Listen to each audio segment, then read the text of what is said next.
from the team you can trust. This is News 8 at 6.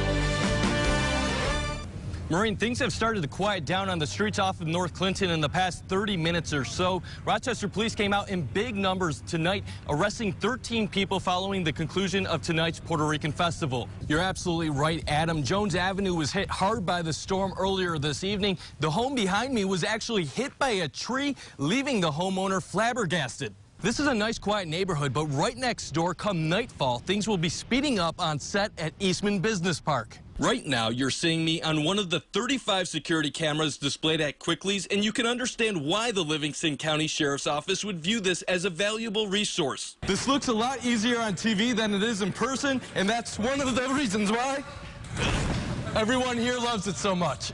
Maureen, while disappointed, Rachel Barnhart believes that tonight's primary proves that voters wanted another choice besides Joe Morelli. If legislation passes, you could find yourself behind the wheel of this Tesla Model X in the very near future.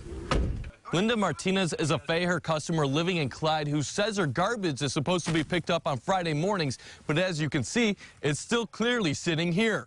Just because you're having fun on the water doesn't make you exempt from the law. Deputy Ken Ippolito is part of a crew that monitors any questionable boating on Canisius Lake. Jeannie, I'm not one to normally take part in the lottery, but I couldn't help myself tonight buying 2 tickets. There's many reasons to own chickens. The most obvious reason, their eggs. One of the ways gas stations make sure their pumps are safe is by checking these seals randomly throughout the day.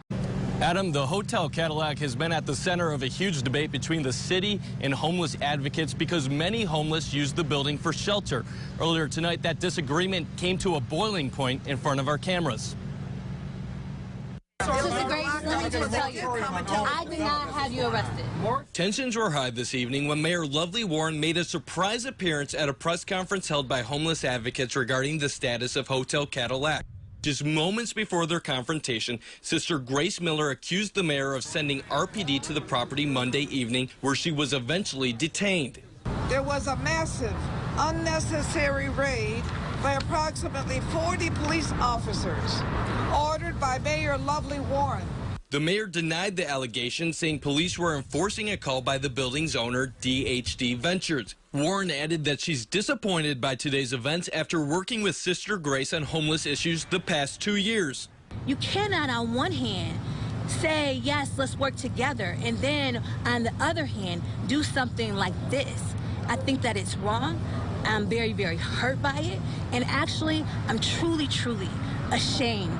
Sister Grace did not back off from her comments following their discussion, continuing to blame Mayor Warren for the issues associated with Hotel Cadillac. She is responsible when she allows wealthy developers to come in and, take over the buildings here and move poor people out. Who else would be responsible? The two sides are scheduled to meet once again this Friday, with Mayor Warren adding that she'll continue to work alongside Sister Grace, but will not be bullied into her agenda. Adam? Frank Puglisi was 14 when he found out he was adopted by his father.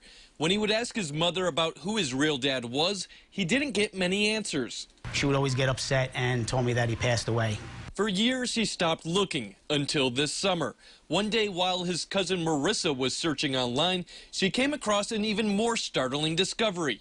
A picture popped up that my mom and I found, and I thought, well, this person has the same name, but they're really young, but they look just like my cousin. Instead of a father, they found his half-brother Frank Restagno, who lives in Canada. You see me? Gotcha. Now I see you. But before they could celebrate, they wanted to be completely sure their speculation was right. We took the DNA test. It took about 6 to 10 days to get back, and it stated that we were 99.997% related. It's been a few weeks, and they're still processing the news. Still in shock to this day. It's an amazing feeling. Oh, it's still a little surreal. That's kind of like the first word that comes to mind, right? Now they're calling themselves Double Trouble and making brotherly jokes along the way. We're both bald, but I definitely do see the resemblance. You just said we look like twins, right? The winds have been gusting. The temperature is dropping. When daylight turned into nightfall, thousands of people were still without power. In Barrington, Kelly Erblund is using the most of her resources to keep her family warm. We have a wood stove, so we're warm, and lots of candles, flashlights. We have a generator, so we have the fridge and basics, and just call it an early night. Around the corner, Lloyd Boyce will be using extra blankets to tough out the cold. His dog Mackenzie, though, will have extra protection. We did put the sweater on her. We usually use it, the sweater, on cold morning walks, but tonight being a little cool, the wife said, well, let's slip it on her while she's even in the house. Both Kelly and Lloyd lost power around 1 in the afternoon. Barrington was one of the hardest hit communities. With last year's windstorm still fresh in their minds, they're trying to remain optimistic their power will return sooner this time around. Well, we lost power 3 days last year this time, and it didn't seem as bad today, so I'm hopeful it'll be back on pretty soon. It'll be a little cozy, I guess. I'm thinking positive that we'll have some power maybe before morning, I hope. Hey, Selena, that chill in the air, it means one thing. Fall is here, and for many in the area, that means it's time to go pumpkin picking. Mommy, I want this pumpkin. Okay. 6-year-old London Mattingly was one of hundreds of kids picking their favorite pumpkins earlier this afternoon at Stokey Farms. 6 acres worth of pumpkins were planted earlier this summer. The first arrived at the beginning of September. Time is now. There'll still be lots. We have lots still coming up, so there'll still be plenty in several weeks to come. But, you know, it's fall. It's a beautiful day. It's 60 degrees. We're starting to decorate. It's perfect for your front porch or your front yard right now. Farm manager Julie Izzo Niswick says the harvest is looking strong after suitable weather conditions during the growing season. Really, with pumpkins, you want good sunlight, but you want plenty of rain, too. Which we were lucky enough that we had rain at the right time so that our pumpkins, you can see, are good sizes this year. Leaving people with thousands of pumpkins to choose from. You're going to pick one out? Yeah, I want to pick a big.